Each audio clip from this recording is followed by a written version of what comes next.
If you need the news, but also need to feel smarter and calmer, then you need to get in Andy Slavitt's bubble.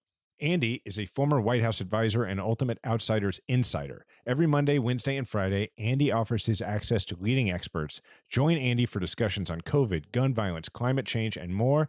Now, I've been on this show a couple of times, and Andy is a friend of mine, and it really is a great show. In the Bubble with Andy Slavitt is available wherever you get your podcasts. I'm Jason Kander. And I'm Ravi Gupta. And this is Majority 54, the podcast for meaningful conversations that change minds, change votes, and win elections. At the end of this episode, we have a conversation with Kyle Farrar. Kyle is one of the attorneys who represented the Sandy Hook families who just got to confront and get a large judgment against Alex Jones. And it's one of the very first interviews that Kyle has done post-judgment. And it's a great conversation, so definitely stick around for that. Ravi, how you doing?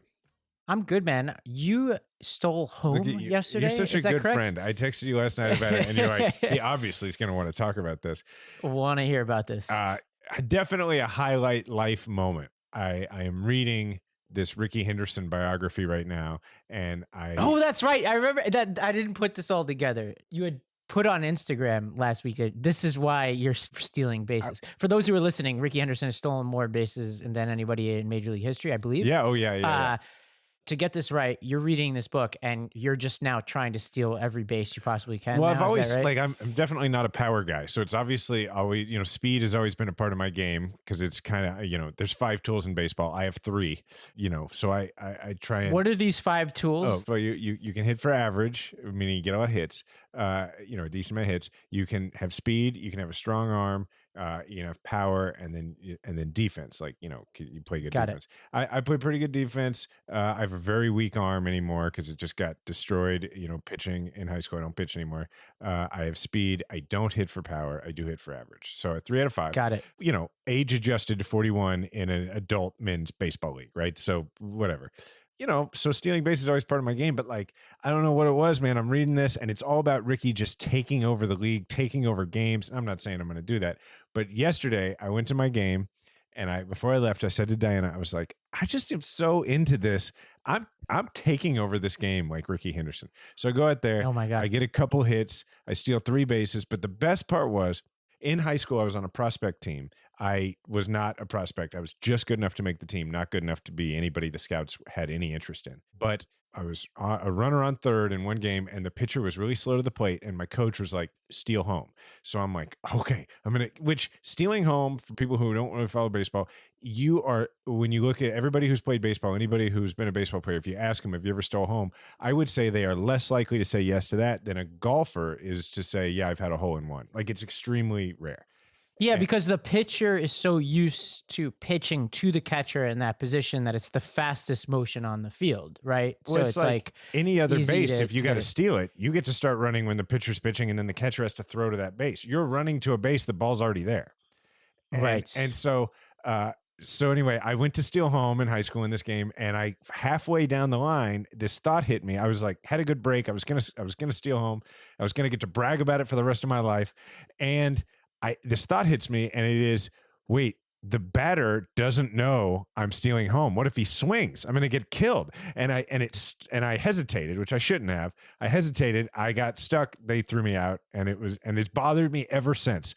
So last night we're in the top of the last inning. We're down by a run. There's 2 outs. We have to score a run to keep the game going, or the game's going to end. It's going to be the end of the game. We're going to lose by 1. And the guy coaching third, my buddy Marty, is like, hey, the catcher is really lobbing the ball back to the pitcher. How do your legs feel? And I'd already stolen a couple bases in the game. I was like, my legs feel good. He's like, if you think you can make it, go. So I get way down the line. The catcher acts like he's going to throw me out at third. And I kind of act like I'm going back. He turns, goes to lob the ball back to the pitcher, and I take off. So it's like a delayed steal. Pitcher catches the ball, throws it as fast as he can back to the catcher, and I slide in under. Stole home to tie the game. It was oh my God, amazing. I almost woke True up. I almost came home and woke up True to tell him, but I waited till the morning, and he was like, what happened? Did you guys win? That's what sucks. Is the next inning we lost in a walk-off. But at least you got your yeah. I got to exercise that demon. And anyway, big moment for me on the Kansas City Hustlers. It was very fun. Wow. We're going to skip over the talking trash this week because we have a lot of trash to talk about Alex Jones at the end of the episode. And because I talked for like ever about a men's baseball game. So I think that's better than the trash talking we normally do. I need to know, what's the name of the other team you played? The Cardinals. Cardinals, Great yeah. We'll talk trash about them. group of fellas. F those Cardinals. They beat us. So. But okay, let's talk about the breaking news of the week. We are recording this on Tuesday afternoon, so I'm sure there will be much breaking news between now and when we put this up. But FBI agents executed a search warrant at Mar-a-Lago, Trump's house in Palm Beach, Florida, and they accessed the safe on the premises. Trump was not there, but he was tweeting out, I think, after this happened. And what do you call it? He was truth socialing? Truth socialing. That's right. Yeah, he was wasn't truthing. tweeting. He was truthing it out. He was truthing or issued some kind of press statement or whatever. And it seems like there are reports are the FBI has not put out a statement as of now. Neither has the Department of Justice, but sources seem to be telling the media that this is about classified documents that the former president has, and that there's some kind of back and forth that has been going on between the former president's lawyers and the Department of Justice over documents he took with him to Mar-a-Lago. And so it seems like this was about improper handling of classified documents, and we're not sure how much more is going on here. Jason, what were your immediate thoughts in seeing this? The first thing I thought of was this experience that I had when I was in Afghanistan. So I was an intelligence officer, which meant that, at times I handled classified materials. And this one little task that I had was I liaised with some Afghan intelligence officers. And what it was like I would go to them with some written up intelligence reports that we had deemed, like at a level where we could share them with our Afghan counterparts, and then they would share stuff with us. It was just a routine task I did every day. And in doing it, I had to carry this like folder that was like, it was a zip shut folder, and then inside there was a red folder that said top secret on it, and then inside there was some just short paragraphs written about some incident reports that we had seen. So it was top secret material. So I had to go and I had to bring it to them, let them copy it down because you wouldn't leave it with them, and then I would bring it back, and then I'd go on with the rest of what I did over there. Well, I remember one day I was coming in into our little base, our little camp, and when you enter a little army post like that overseas, a little military post, you have to go to the clearing barrel, which is like you point your weapon. And in my case, I had a couple of them, so you point a couple of weapons into the barrel, pull the trigger to demonstrate that you have pulled the magazine and the round out of your weapon, so that you're going on post and you're not in danger of accidentally shooting somebody. It's the clearing barrel. Well, in doing that, like it's just, it's difficult. You have to put a lot of stuff down, pick a lot of stuff up. And so I did it. And then I get about maybe 100 steps past it. And I look down and I realize I had set down the folder when I did it, and I hadn't picked it back up. And I turn around and I sprinted back to the gate. And thank God the folder was still there. And the whole time I was sprinting, I was thinking, oh my God, I'm going to go to prison because I'm just being absent-minded and I forgot to pick up these pieces of paper. I mentioned that to say carrying top secret materials is a big damn deal, right? To the point where a second lieutenant in Afghanistan was like, I'm going to spend time in prison if I don't get these documents before somebody else just happens to pick them up and maybe even just throw them in the trash. But if I can't account for them, right? Now, I probably wouldn't have gone to prison, but like in my mind, I'm going to the worst possible outcome. So there are people who have gone to jail, just to be clear. Oh, for I sure. know you know this, and have gotten reprimanded. Samuel Berger, the former national security advisor to Bill Clinton, pled guilty in 2015 to misdemeanor charges for removing classified material from the archives. There's a guy named Donald Kaiser, an Asia expert at the State Department, who was sentenced to prison after he was confessed to keeping a bunch of classified documents. So this does happen. And you wouldn't have, I doubt it, in your circumstances. But you know what would have happened is I would have lost my security clearance. And if and as an intelligence officer, that's your career. Like you lose your security clearance, you're done. And yeah, I used to have this experience when I was with Susan Rice. I had the top secret SCI, and you have to go through to get into the U.S. mission. You have to go through many layers of security, past security guards, codes, yada, yada, yada, to the point where you're like in the ambassador's office. I used to have a couple of safes. I used to keep stuff in there. If I accidentally did not lock a safe after all of those layers of security, I used to have meetings with our SRO, like the security officer at the embassy, And I think it was like if you do it 3 times or something, then you lose your clearance or something. So I'm making up that number. I don't know how many it was, but it was a lot. And so I remember like distinctly just how seriously they take this stuff. Yeah. So just for people listening, like you're gonna have people tell you like it's over paper. Like, no. Okay.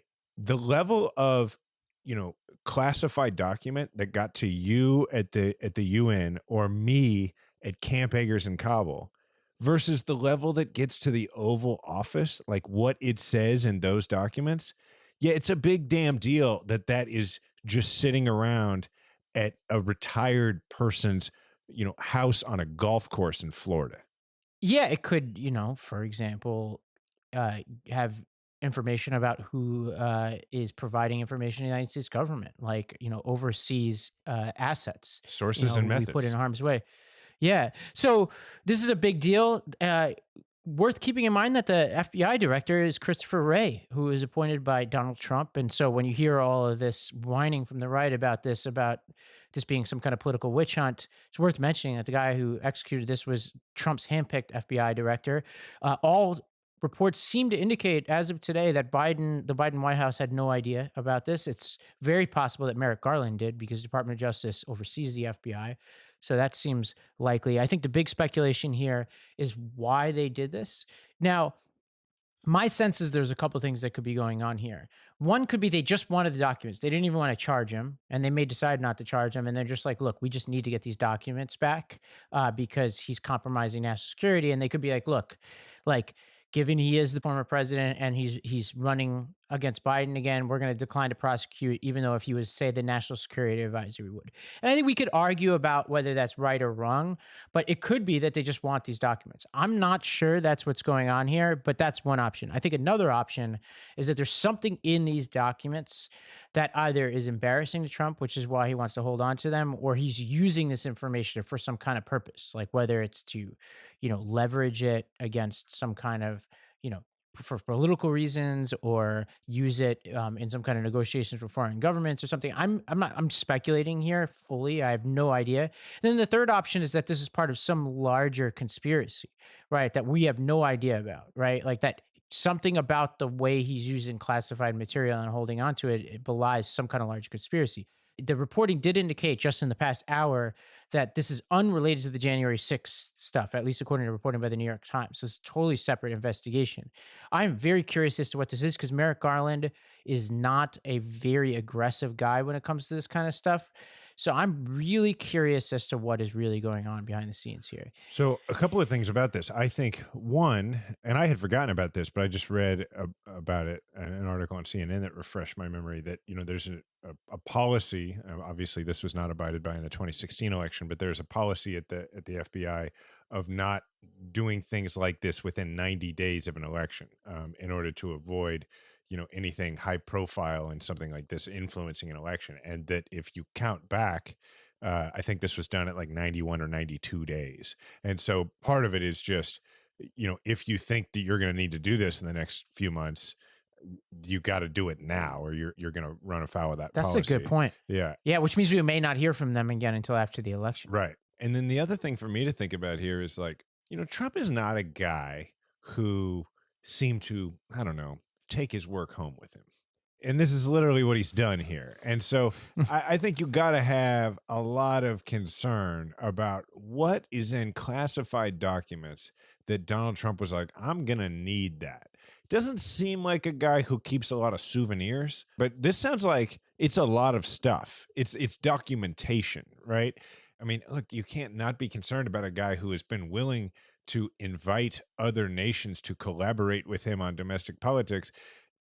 He can't go having stuff about the way the United States conducts intelligence collection or intelligence operations, if that's what it is, or anything else that he could offer to another country. And at some point you got to say like, hey, it's not like presidents pass a background check. They don't get a TSSCI. They don't go through that. They just get it because they got elected. And so, at some point you got to protect the country. Yeah, I think it's safe to say he would not have passed the background check. So there's this guy named Ken White, no Trump fan, who's a criminal defense attorney and former federal prosecutor, and this is what he said. Just to put a little cold water on this, although I do take this seriously. He says it's rather surprising to me that the misappropriated documents, even if classified, would get DOJ to execute a warrant. Not what I expect to find adequate to do something this big. Either this is the greatest overplayed hand ever, or this is something very dramatic and we don't know about it. And he went on to talk about how the president has the power to declassify any document at any time. Now, Trump is not the president anymore, worth mentioning. But what he's saying is, look, I think there's more here. I think I agree with him if they charge Trump. If they don't charge Trump, I think it was literally just them saying, look, we don't want to set a precedence that people could take dangerous documents home with them, and we needed to get those back to protect the security of the United States.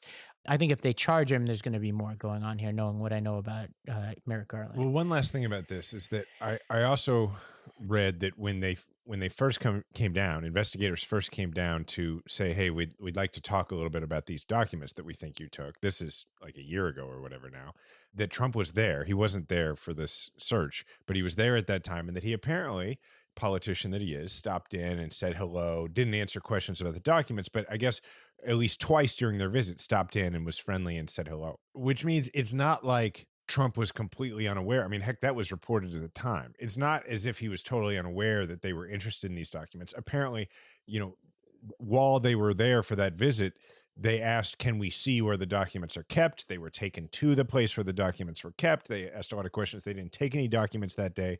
So they came back to get the documents.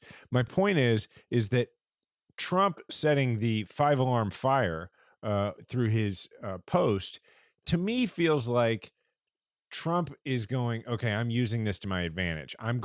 He wants to make it seem like this is related to January 6th stuff. This is, he wants to, as he always does, play the victim. So while he seemed to have been cooperative with them when they visited, now that this search actually happened, I don't know if he's freaked out because there's stuff in there that's really damaging, or if he's like, all right, well, I'm just going to make this something that I can use to fire up my people. Yeah, he's already fundraising off of it. The Neil Katyal, the former Solicitor General of the United States, he went on TV and made an interesting point where he said one person could clear this up, and that's Donald Trump. He's got a copy of the warrant. He could post it like he posted his truther or whatever, his truthy or whatever we call those things. He could just post a copy of this warrant. The warrant probably has some details about what they were looking for. So, he holds the keys. I doubt the FBI is going to post that. Well, let's celebrate the passage of the Inflation Reduction Act. Most of what we talked about last week that was in the bill remains. There are two notable things about this bill worth mentioning to update from last week. So one major debate that played out as this bill was passing was over the price of insulin.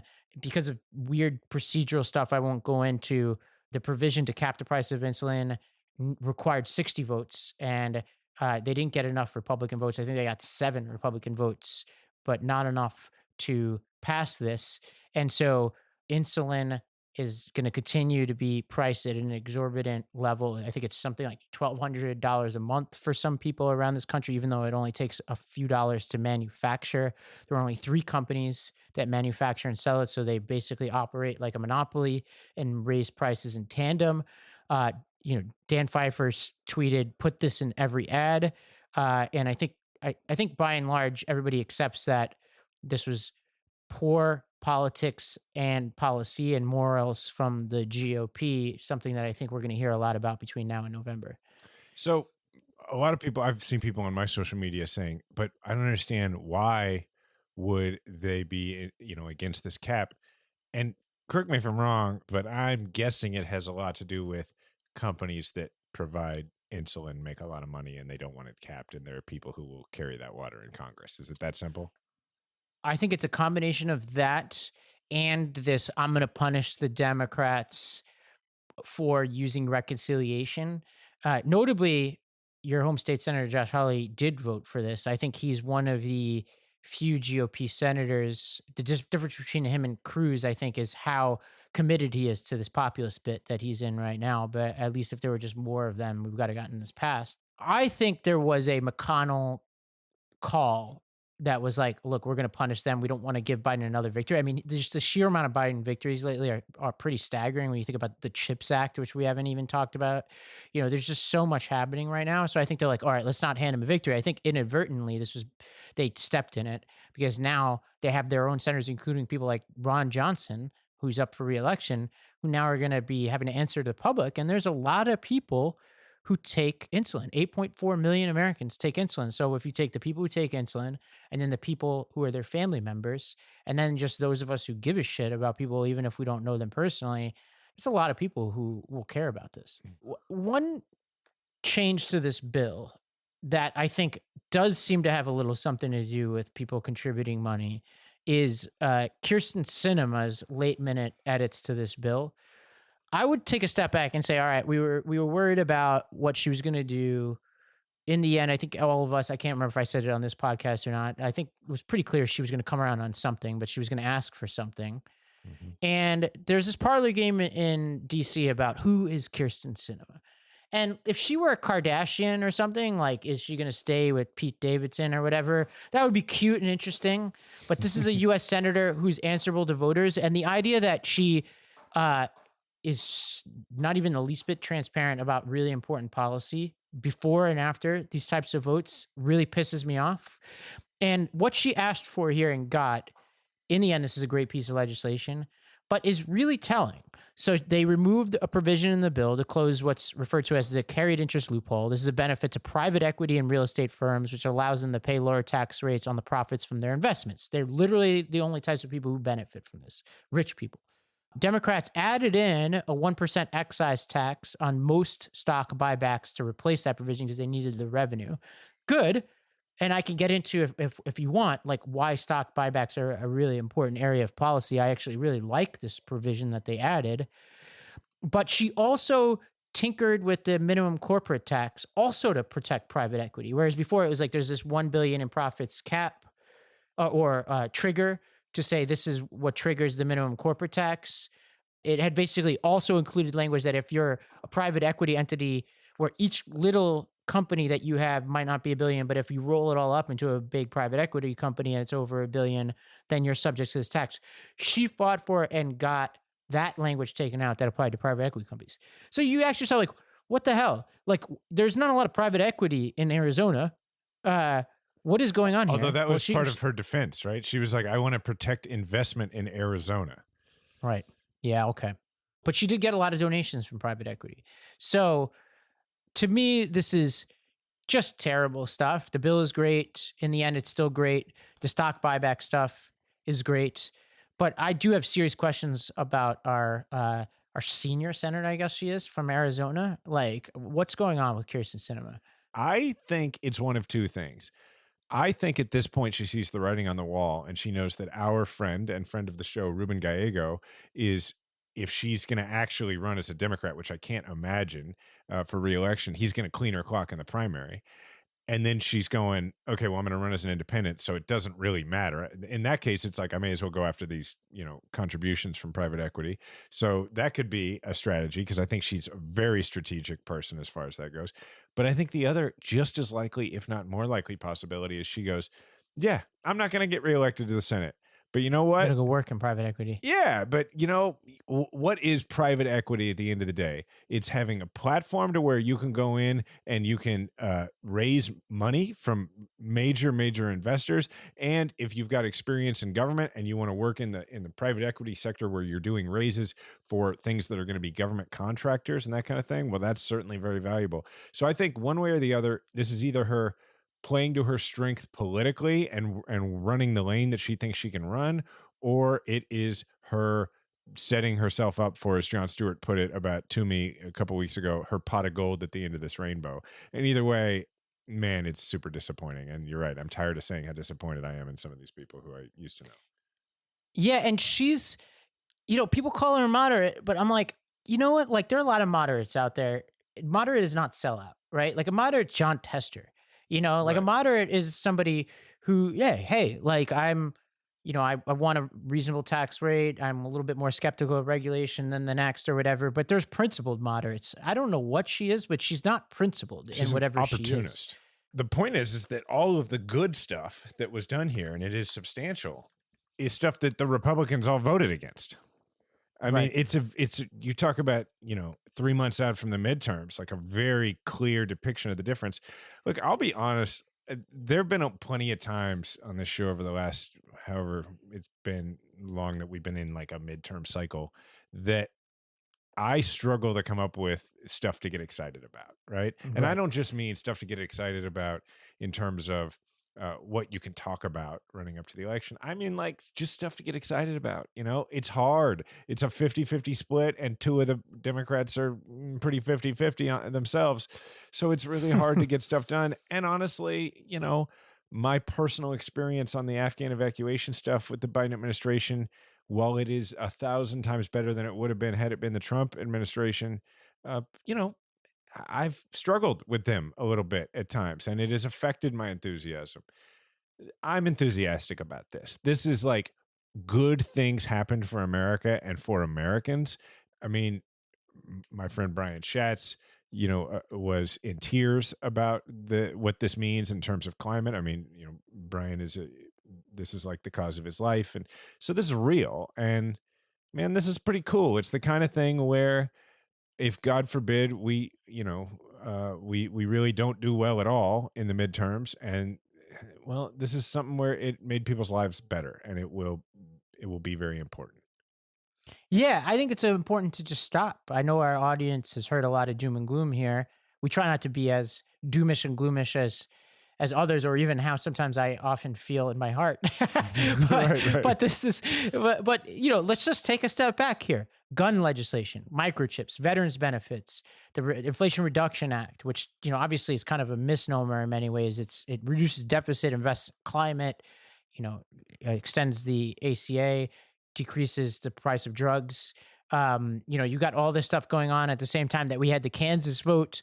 We've got there's obviously a lot of bad news about what Republicans are doing, but it's been clarifying for the voters. And for the first time since November, you have Democrats in the 538 model, generic congressional vote, getting over the Republican share of the vote. Which is now, this huge. could as easily...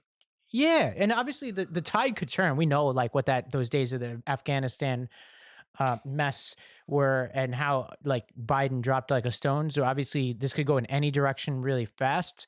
But the trends are significant, and the substance behind it is significant. Both the stuff that we're passing is really good, and the stuff that the Republicans are doing are so bad and clarifying that even a frankly super duper unpopular president in Joe Biden doesn't seem to be enough for the Republicans to put this thing away. Jason, we're in this fitness group. I think we've basically created a movement among these people to take athletic greens. I'm seeing photos in our chat every day of people finding creative mixtures. Honestly, we could have our own Food Network show just with athletic greens based beverages. I've been thinking, I really hope everybody in our fitness group is using athleticgreens.com/majority. I mean, because it's like we're moving a lot of product. To it. Well, look, to make it easy for you listeners to this show, who are you if you haven't already gotten Athletic Greens AG1? What are you doing? You listen to this show every week. Come on. I know what you're thinking. You're going. I think they're thinking we're liars. That's what I'm thinking. I don't know why they listen. Yeah, and if they think we're liars. Oh, and maybe they're going well, I'm not a fitness person. You don't have to be that. It's just good for you. So to make it easy, I would say it's more important for the non-fitness. I agree. More important. Yeah. To make it easy, Athletic Greens is going to give you a free 1-year supply of immune-supporting vitamin D and 5 free travel packs with your first purchase. All you have to do is visit athleticgreens.com/majority. Again, that is athleticgreens.com/majority to take ownership over your health and pick up the ultimate daily nutritional insurance. I want to tell you about another podcast I think you'll enjoy, When the People Decide. Conversations about democracy in the U.S. typically focus on political parties and candidates, but there's a whole other world of everyday people who take issues they care about directly to their fellow voters to create political change and form new coalitions. When the People Decide brings you their inspiring stories. You'll hear from Katie Fahey, who led a campaign to change the redistricting process in Michigan, Desmond Meade, who started a cross-partisan movement to restore voting rights in Florida. By the way, both of those people have been on this show as well, so obviously they have great taste in guests. Or Luke Mayville, who rallied voters in Idaho to expand Medicaid. When the People Decide is supported by the McCourtney Institute for Democracy at Penn State and produced by LWC Studios. Subscribe wherever you're listening right now. For Grab an Oar / Road to the Midterms, if you've been listening to this show for a while, you are familiar with our friend Adrian Fontes, who is the former county recorder in Maricopa County in Arizona, crucial county. But right now, as of just a couple of days ago, he was, finally, like the AP called it, he is the Democratic nominee for Secretary of State of Arizona in an election that is happening this November. He is running against this fella Fencham, who is an insurrectionist who is all about the big lie. So let me make this really clear for folks. Remember how a couple of years ago, the whole thing, it turned out, like whether or not we held our democracy together, swung on whether or not the election administrators in Arizona would actually tell the truth about what happened. Katie Hobbs, who's now running for governor, is the Secretary of State of Arizona. If Katie Hobbs had not been the Secretary of State, I don't know what kind of hellscape would be going on outside my window right now. So this is like a big deal. It's not just like, oh, there wouldn't be a pro-democracy person in the Secretary of State's office in Arizona. There would be a dude who was like there on January 6th in charge of election administration in what is probably tied with like Georgia, Michigan, and Pennsylvania for, those are the four most important states right now when it comes to actually them doing their job in election administration for 2024. So you're going to want to probably support our friend Adrian Fontes. If you're interested, go back and listen to the episode with Adrian, because what's really interesting about that episode is he had just very narrowly lost his reelection for Maricopa County Recorder, which was the person in charge of elections in Maricopa County. And the whole interview was about how he was like, yeah, it was close, but I lost. And this is important in democracy. I'm a Marine, and I'm not going to say that I didn't lose. That's the kind of guy you want in charge of the elections in Arizona. Long plug, but go check out Adrian Fontes and throw him some support.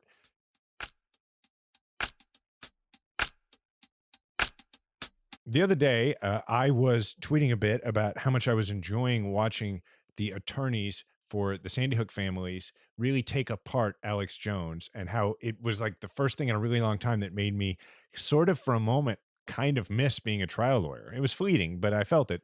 And my friend Brett Emerson, a fellow trial attorney, I guess I'm a recovering trial attorney, but he's still a trial attorney, texted me and was like, hey, I'm friends with one of those lawyers, with Kyle Farrar.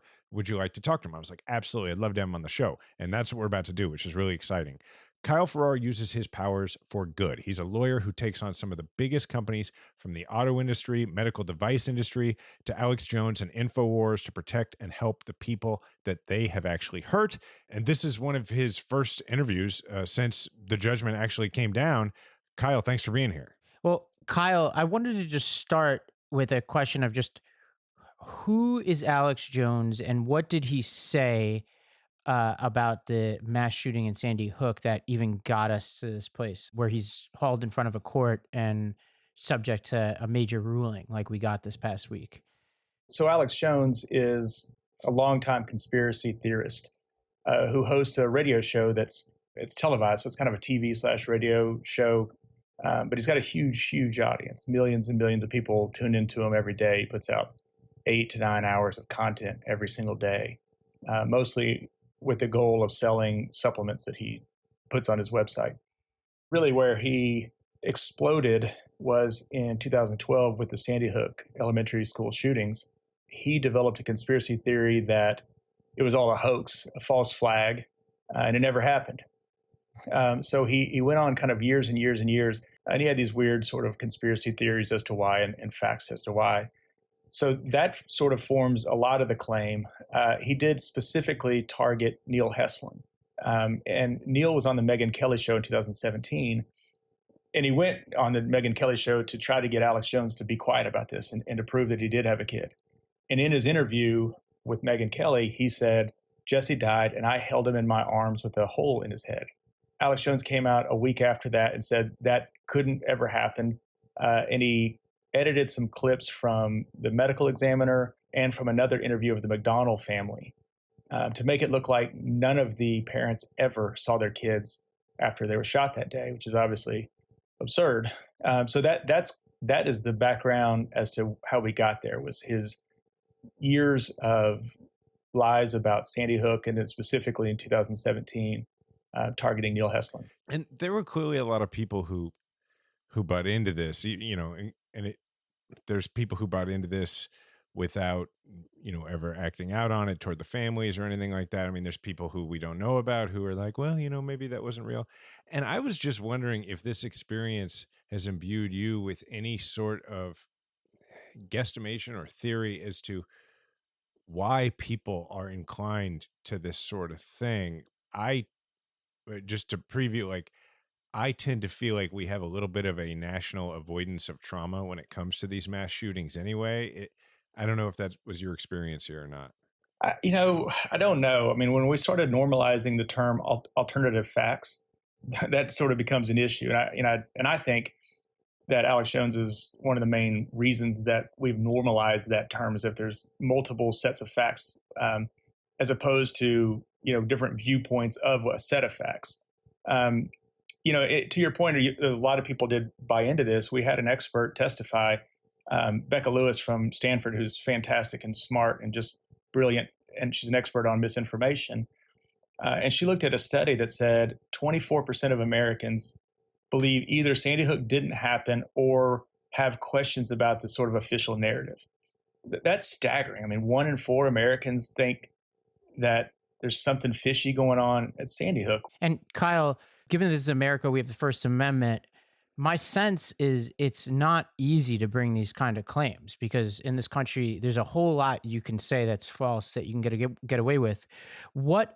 I know that Jones didn't help himself in the initial phases of this trial by not cooperating, so we never really got that true test of the facts of Jones in front of a jury, because and you correct me if I'm wrong, it seems like he made it easy in the first round for you guys. But the look on Kyle's face, Kyle's like, man, none of this was easy. Yeah, I think you know what I'm talking. Easy stuff. Yeah, but we never got to that point because he didn't cooperate. What if he had? What is it about the facts of this case that cross that line? Like, what is the law right now as it relates to these types of matters? Well, you can't say statements of fact that are incorrect, that are lies, that are just not accurate, if it injures people. One of the sort of themes that we had in trial, and you heard it maybe multiple times, was speech is free, but you have to pay for your lies. So that's still the case. I mean, defamation law goes back to the 1500s in England. So we've always had defamation law. So it's one thing to sort of comment or give opinions about things. When you're saying things as fact, like it is impossible that he held his dead child, you're calling him a crisis actor. So the interesting thing, if you think about that one statement that he didn't hold his child, what they're not saying is that Neil lied about holding his child. They're not saying his child died and he just didn't hold him. What they're saying is he's a crisis actor who messed up his lines, right? That his son never died, that he never had a son that even went to Sandy Hook, and he messed up his lines. And this is their gotcha moment that, we caught one of the actors screwing up his lines, and that's proof that Sandy Hook never happened. So what happens when you do that kind of thing is you radicalize people who are believers. And there's testimony that he had his house and car shot up, confronted on the streets a lot, confronted by email a lot. And that starts to wear people down and make them really, really scared. So the line really is these statements of facts that are not accurate. And so what was this courtroom spectacle? I think for a lot of us watching, it almost seemed like it was people acting out a trial, especially Jones. His mannerisms in the courtroom were so strange. The judge seemed so frustrated with him by the end of it. I was struck by just how tense the judge was with him and how frustrated she had gotten with his lies by the end of this trial. Well, there's definitely his lies, but really the whole show. He would, when he was on the stand, it was like he was doing a show. I mean, he one time launched into an infomercial where he was selling his product on the stand. It was it was crazy to watch because it's clearly something deep within him. I mean, it's not even to say it's second nature. It just comes out at him and he just starts saying it. But I mean, that's how he walked in and out of the courtroom. I'm sure if you're paying attention, you'd notice it's not normal for people, especially what we call in front of the well, which is, not in the gallery, but where the counsel table are, to walk in and out during witnesses' testimony. Like, that's really, really rare. I mean, unless you're, about to go puke, nobody does that. And he's doing it with 3 monster bodyguards that he's walking around all over the place with. He's huffing and puffing. He's talking to his lawyer, and I guess the guy just can't whisper because he's sort of, yelling at his lawyer. The whole thing was sort of a spectacle, and it sort of screamed to me that he is always on his show. He's never taken a moment off. And he attacked the judge, right, on his show during this trial? Is that right? I mean, if you consider putting a picture of her on fire as attacking, yeah, he did. So we had, I don't know if you guys are familiar with the podcast Knowledge Fights. It's sort of a spoof of InfoWars. And a lot of watchers were really involved in watching this trial. So we went to their Reddit page, and we had some of their listeners watching his show while we were in trial, trying to pick out things. And we sort of gave them things we were looking for. Like, hey, look, if they're talking about the judge, if they're talking about the jury or us, we really need to know that. We were kind of using our resources as the best we could to find these clips that we could use. But yeah, I mean, he was saying crazy things about the judge, that she was wrapped up in pedophilia. I mean, the picture we actually introduced into evidence of her on fire, they said the jury was handpicked from blue collar areas where they don't know what planet they're on. Always good to insult the jury. Always a good strategy. I imagine that doesn't get in front of the jury, right? Like it did. It really? Absolutely did. So the way we got it in, I mean, you're right. I would think, normally that wouldn't come in. The way we got that stuff in this case is Jones or one of his people kept saying, he said he's sorry. He really feels bad. He feels terrible about this. And it proves that's a bunch of BS when he's calling the jury. It was impeachment evidence to his testimony. It's crazy. Yeah, no, it's crazy. So he kept saying that, and he had Owen Schroyer and Ms. Karpova on the stand, who both said the same thing, that, hey, we've really changed the way we do things. Well, we found an email from Paul Watson that ended up getting into evidence, or text messages. This is one of the treasure trove of text messages that came to us the week before trial that weren't supposed to be sent to us. Yeah, let's talk about that. Let's talk about that. I'd like to know what that moment around the office was like. Yeah. Was there like high fives going on around your office? Just like a lot of shock first? Like what happened? It was a complete shock. So we get this file that's humongous. And so we start downloading it because we don't know what it is. It's just a file, download like a share file that says, here's some information.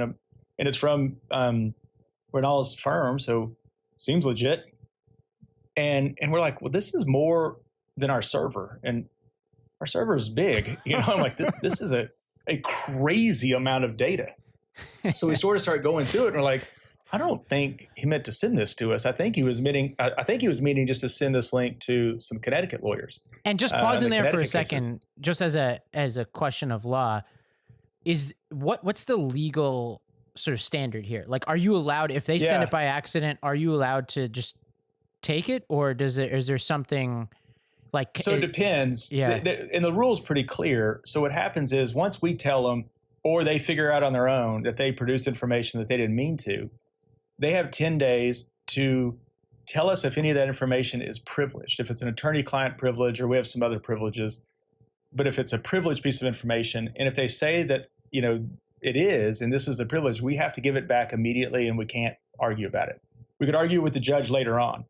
But in terms of information that's just, they didn't mean to give us, if it's not privileged and they didn't mean to give us, it's tough, right? We don't have any responsibility to return it unless it's privileged or confidential. So just like, text messages between Alex Jones and other folks, we have no responsibility or duty to give that back. So you have the clock was ticking for 10 days, if I understand correctly, from when you got this? So we got it the week before trial. And I can't remember the exact date. I think it was the Tuesday before trial. And we notified him that day that you produced this, and I don't think we were supposed to get it. So the clock started ticking, and so we let them know, and they didn't do anything about it. And you're like, okay, these are ours now, and we can use them at trial. Oh yeah. What's that like? Day 11 around the office. So that was good, right? Yeah, no shit. Well, because we had these. I mean, look, we had him testifying that I don't have text messages about Sandy Hook. We have him testifying I don't use email and haven't in a decade. And we're looking at both of these things right here. We're like, this is crazy. He's about to take the stand. He has no idea that we have this. I don't think his lawyer knew exactly what was in there because it was such a massive amount of data. I don't think his lawyer had any data. I mean, I think his lawyer was reading it for the first time with Jones on the stand. I mean, and people, just like, people oh, man. listening to this who are not lawyers and have never done trial practice. I mean, if you watch movies, you think that this happens all the time, right? That there's this, right, that it's always right. surprise. It's always, what's the thing from Rainmaker? Section U. It's always, would you please turn to Section U? That doesn't happen. Like, a trial is everybody is agreed on what we can use ahead of time. It's extremely rare that you're able to surprise a witness on the stand. Yeah, never. And then we get to do it all the time in this case because he's making content on his shows that we're using clips of. We have text messages that he doesn't know we have. This never, ever, ever happens. There was the writer for Law and Order was tweeting during the trial, and he said something along the lines of, if I would have come in on a Friday and one of my writers would have written this, I would have immediately fired him, sent everybody home, and just hoped Monday was a better day because that doesn't happen. Oh my God. So wait, so you win a pretty big judgment, and he, as part of this trial, we learn a little bit about his finances, right? Which I think the headline is, it's extremely profitable to lie in America today. And so, but he's now declared bankruptcy. So is there, using Rainmaker as an example, Jason, I think that's what happened at the end of that movie. He is great benefit. You are Rudy Baylor. He's great. I mean, this is insane. I guess I'm Danny DeVito, a lawyer who's never taken the bar. We're just the guys who interviewed Rudy never taken the bar afterward. Who don't appear in the film. We're just like. But Kyle, what happens now? Like, he's clearly, my sense is, you may know more, that he's not actually technically, he might be technically bankrupt in the legal sense of what he filed, but this guy has money. He's got bodyguards coming to the courtroom. Somebody's paying all these people. Sure.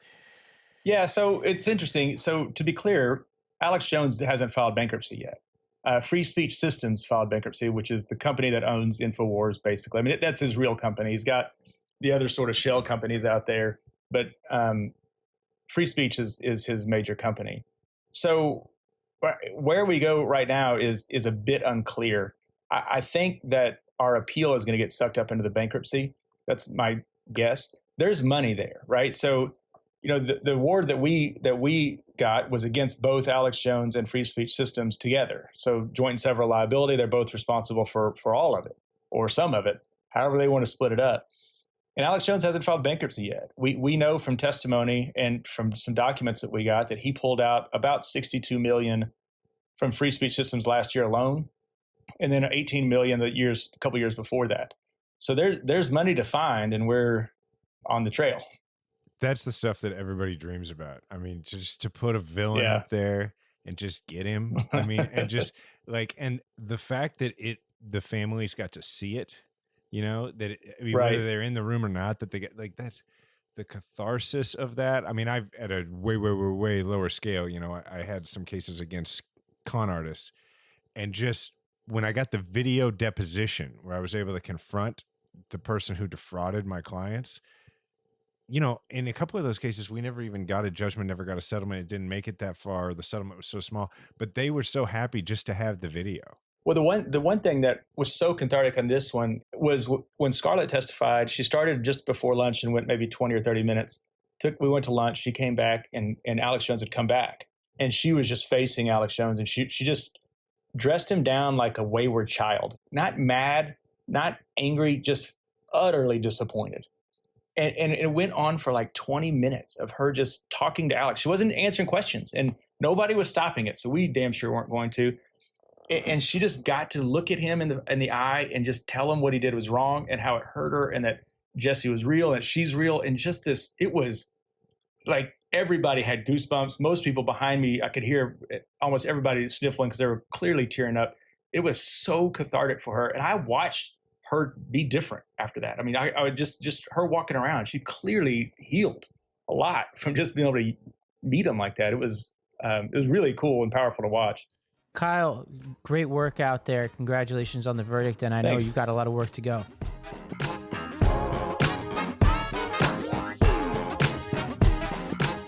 If you're interested in leaving us a voicemail, letting us know what we're doing right, what we're doing wrong, what you'd like to hear us talk about, it is 508-687-2589, 508-687-2589. You can email us at m54@wondermedianetwork.com. That's m54@wondermedianetwork.com.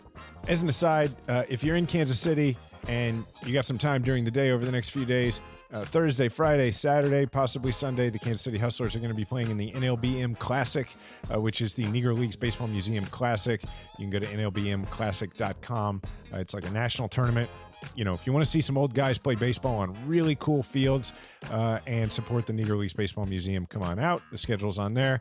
I'm at Jason Kander on Instagram and Twitter. Ravi is at Ravi M. Gupta on Twitter and Instagram. And our show is at Majority54 on Twitter. Remember, we all have a platform. Make sure to use yours today. Majority 54 is a Wonder Media Network production. It's produced by Grace Lynch, Edie Allard, and Adesoa Agban Nile. Theme music provided by Kemet Coleman, and special thanks to Diana Kander.